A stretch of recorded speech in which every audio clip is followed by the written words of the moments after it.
Live with my birthday episode. I know I'm streaming live over on LinkedIn right now today.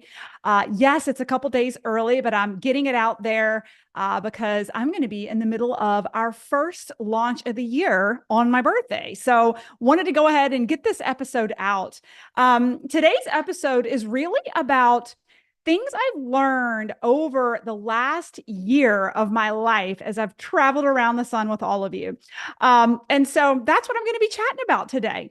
So, couple of things that came out as I really, it was a fun exercise. I just sat down and journaled. I just reflected over what has happened over the past year and what I've learned. And specifically, one of the biggest things that came up for me, and if you listen to my episodes, if you follow me anywhere, you probably are not surprised by this, but it's the prioritization from day one at the age of 43, beginning this past year, of why I got into business in the first place for myself, why I left corporate. And it was really to own my time, specifically so that I could have more moments of joy and more moments of incredible memories with my family and have that freedom to do so, right? And so when I reflect over this past year, I was very strategic in making sure that I had my entire year peppered with all kinds of fun things. And when I look back over this past year, we took multiple family mountain trips, so many I couldn't even count. It is our escape. It is where we go to set technology aside. There's poor internet service and really just be a family in nature.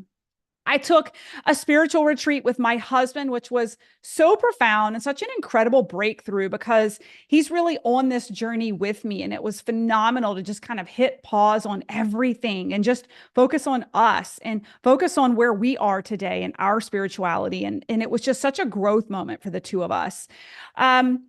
We took my daughter to Vegas. Why did we take a 10-year-old to Vegas? One of the things I decided early on, again, one of the reasons I left corporate and began working for myself was because I wanted to have that time in my calendar to own. And so what we decided was with every child, when they turn 10, they would get to choose a mommy and daddy trip exclusively with no siblings to do what they want to do. My daughter wanted to see America's Got Talent and she researched it. And the closest place to go was Vegas. So we packed up our bags, got her on a plane, and flew to Vegas. It was an epic trip. It was so memorable for her. And it's something that she'll talk about long past when I am gone versus anything physical I could have bought her that ultimately she would have grown out of. So I just love the idea of investing in memories because they'll be with the people we love long after we're gone, right? Um, I took a solo retreat to Bali for 10 days, which was out of this world. I've got an episode on that all in itself, but I think that validates and reiterates again the why of getting into business for myself was the time freedom. And I took our extended family to St. John for an entire week with my in-laws, my parents, the kids. It was phenomenal. Again, memories and moments that will stay with my children and my in-laws and my parents for a lifetime. So that's number one. Prioritizing your why from the beginning of the year is huge, and it was invaluable for me in my 43rd year of life. Now, the other thing I wanted to reiterate here, which is really interesting, is that I took more vacation this past year than ever before. I really prioritized those joy injections. And I want to reiterate that this didn't impact my business. It was actually, get this, an accelerant. It was an accelerant in my business. I was able to grow my business by 380% by taking more time off and spending more time with my family and rewarding myself for why I work so hard, which is really for the freedom with my family, right? And impact for what I do. And we'll talk about that in a minute, right? So here's your sign if you're white knuckling it, right? And that brings me to the next thing I learned in my 43rd year of life. It may have taken me 43 years to figure this out. Working hard all the time to be rich is a lie.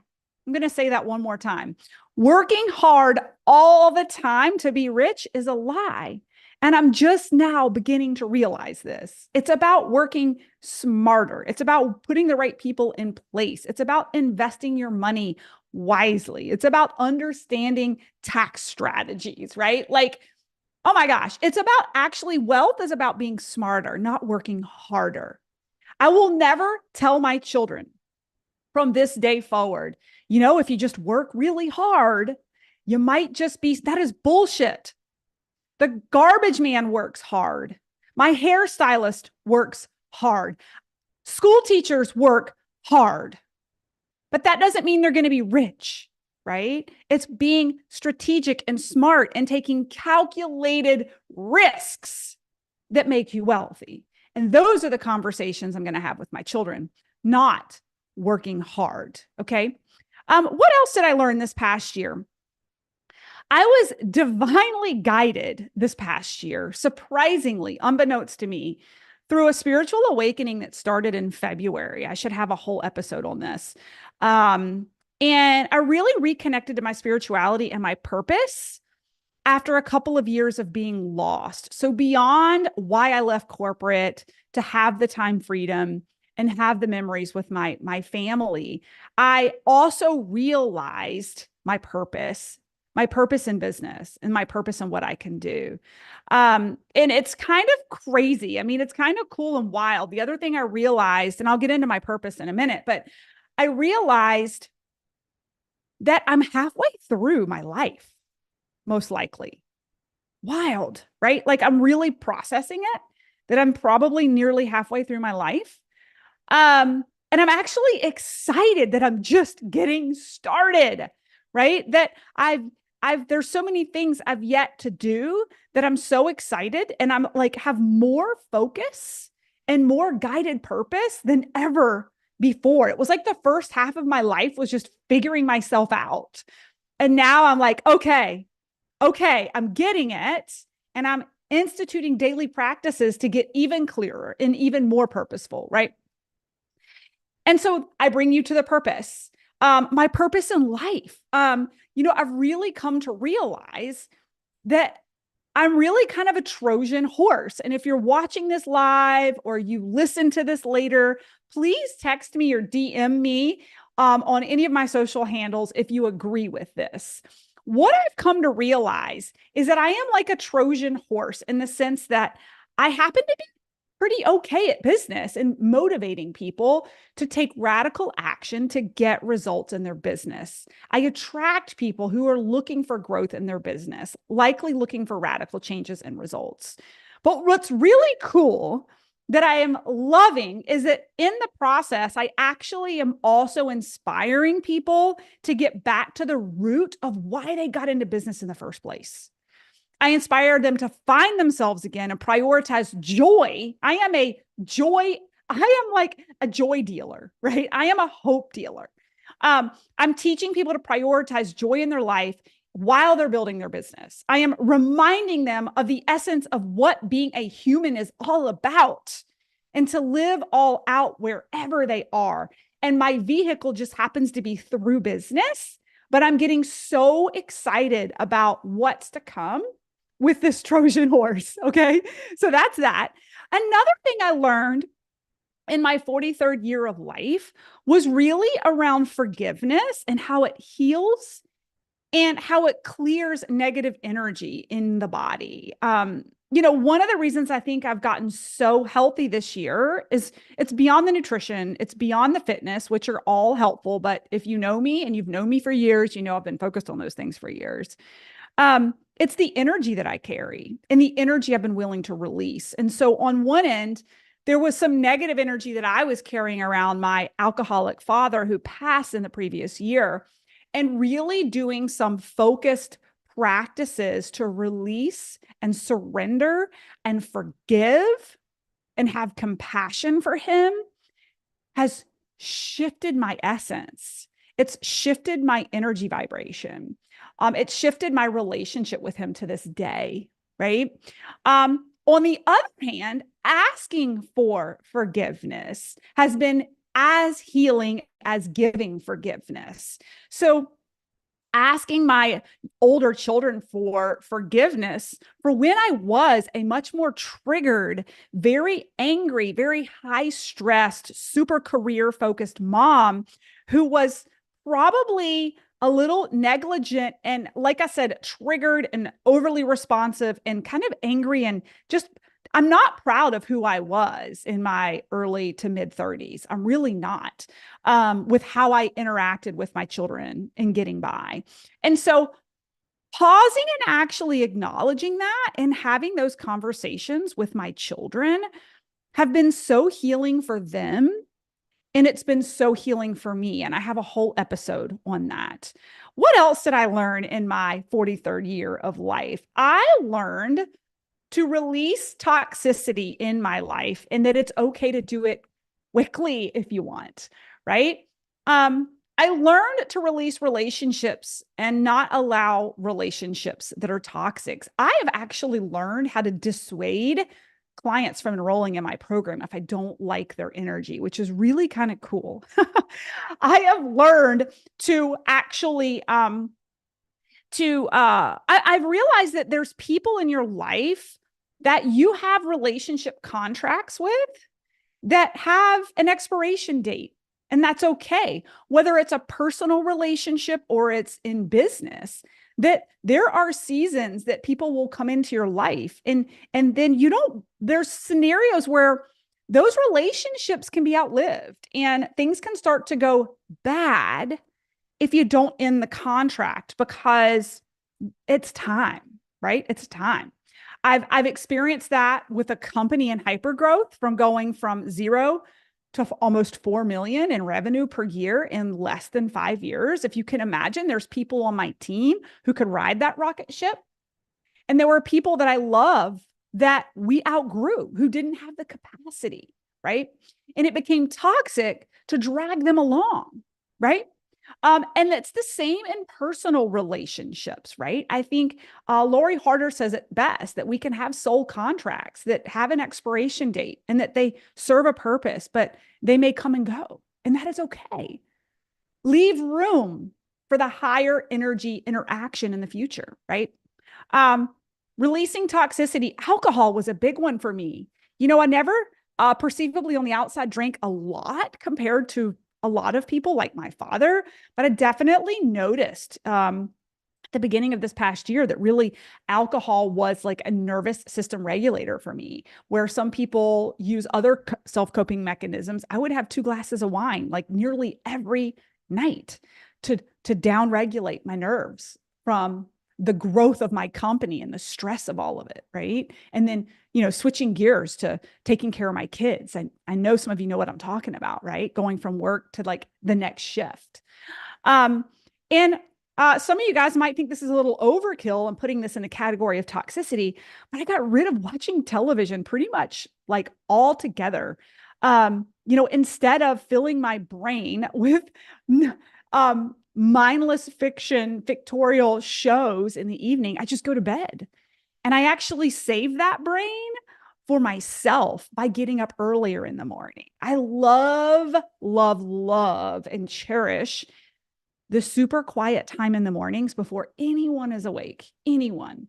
And I wouldn't get that time for myself, and I wouldn't get regulated and grounded every single day and feel like I was in full control of my day if I didn't follow that practice. And it was simple to just do away with Netflix and go to bed. So it's not that I like never watch TV, but maybe like twice a month. Okay. So what else did I learn in my 43rd year of life? What I learned to do, which has been surprising after being such a go, go, go, especially Enneagram 8. For those of you who know, I learned to actually slow down daily and take care of myself first and foremost, and my connection with my higher being through meditation and prayer. It is literally in my calendar every day. Every day. Even if I only have 6 to 8 minutes to sit and be still and get grounded and give gratitude, it sets the energy and the mindset and the focus for the entire day, right? With that slowing down, it's also helped regulate my nervous system. And I'll get into that in a minute, but also it's helped me listen to my intuition. See, as business owners, we can be so constantly from task to task to task, from call to call to call, that we lose our inner knowing and intuition because we don't leave space to just listen and process, right? And so I've gotten really good at just sitting and listening and actually not being too quick to judge and not being too quick to make a decision, right? But looking for that divinely guided intuition and then take action, right? And trust it instead of feeling pressured to make radical decisions without feeling informed or out of control, right? And by simply slowing down, I've been able to do that, right? And there's so many scenarios, even recently, where I've been focused on looking for a solution in my meditation. And I've downloaded that I need to slow down, continue to slow down, and that the answers are coming, that I don't have enough information yet to make the decision. So slow down. Don't make the decision yet. And actually processing that and giving myself permission that it's okay to not make that decision today. It's okay to not take radical action today, tomorrow. Perhaps there's more information coming to you and you can be patient. And by doing that, I'm telling you, in the past 2 weeks, 3 things have dropped in my lap that were divinely exactly what I needed for where I'm headed. And I'll do an episode on that to come, right? But it was through my intuition of sitting down and meditating and focusing on the problem at hand or the opportunity. And I was divinely guided that you don't need the answer right now. It's not here yet. You don't have enough information to move forward. And that is okay. And by being 100% confident with knowing that it's not time to make that decision yet, right? Okay. In that daily slowing down as well, what I've done is I have a daily focus on that gratitude. Literally, for a couple of minutes every day in my meditation, I close my eyes and I visualize everyone and everything that I am wildly grateful for, from my children to my clients, to my team, to my comfortable sheets, to this beautiful house, to the stakeholders that I work with, to all the things. Like, there is not a day that doesn't go by that I do not say thank you and literally line it up on a conveyor belt and see all the things I'm grateful for and that I continue to receive, right? And actually say thank you more, please. And continue to give me the support and the guidance and the protection to carry all that you deliver to me, right? It gives me chills. Okay. That brings me to nervous system regulation. If there's something I've learned in 2023, in my 23rd year of life, it is nervous system regulation is a true thing that I have learned multiple modalities to manage my nervous system and bring it back to a normal state. And it has been a huge driver of how I've been able to operate this year. It's why I launched The Modern Entrepreneur, because I believe every entrepreneur needs these tools in their tool belt for resiliency, right? It allows nervous system regulation techniques, which I'm not going to get into here, but they allow you to move through the highs and the lows, right? Very, very elegantly, right? And having these tools in your tool belt are critical, especially to get you out of the lows, because the lows are coming. The lows are coming. I have them every year. Guys, I am every year. I am constantly prepared with my tool belt to manage. You know what happened this year? LinkedIn came to me with a cease and desist. It would be enough for a lot of business owners to just crawl in a hole and close their business, right? The cease and desist was, they were like, hey, you're using our trademark name. You can't do that. You have to remove it from everything. But because I have techniques to manage my nervous system and regulate in a stressful situation, it was a matter of moments before I was calm, had clear direction, and through just a couple of weeks was able to work through a strategy and rebrand and actually seen it as divine intervention that we are so much bigger than a company that teaches LinkedIn training. I mean, the universe was just kicking me out of my nest saying, you are so much bigger than that. You are so much bigger than that. Of course, it's time to rebrand, right? And so we did. And so we are. But it was through the process of being able to stay regulated and think clearly and creatively that allowed me to move forward and continue to excel the company after getting that letter, still having the largest launch ever in our history of the company, right? It didn't derail me. And these skill sets as an entrepreneur are critical to not only survive, but to actually thrive. Because we are always in uncharted territory. We are always right on the edge as an entrepreneur. We're creating new things. There's no yellow brick road. We are building the fucking road, right? And so there's always an unknown. How are you managing it healthily so that you're thriving and you're not burnt out and overwhelmed? Okay. I could go on and on and on about that one. One of the last things that's been hugely profound for me this year is the shift from the little I to the big I.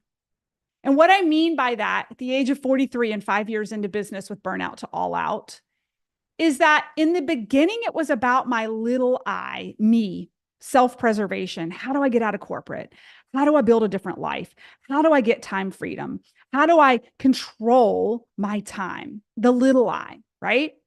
Now that I've gotten out of the throes of that and created a profitable business, I'm focused on the bigger I, which is impact. I've realized now I actually have the power to impact thousands of people every year, not just me.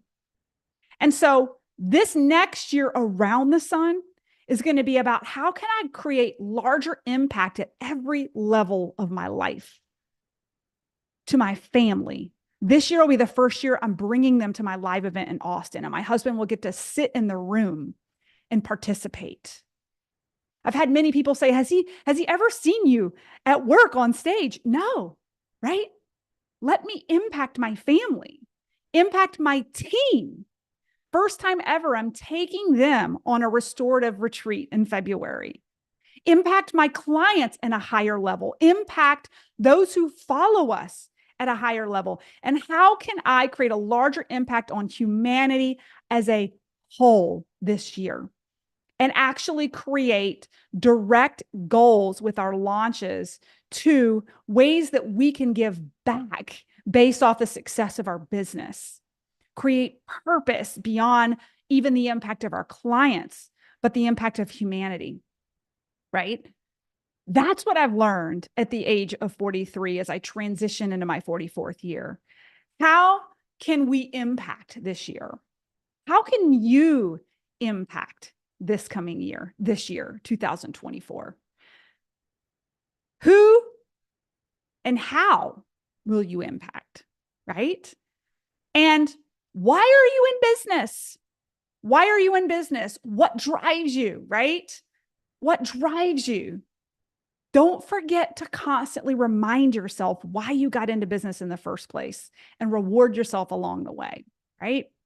So guys, these are some of the major things I've learned in my 43rd year of life.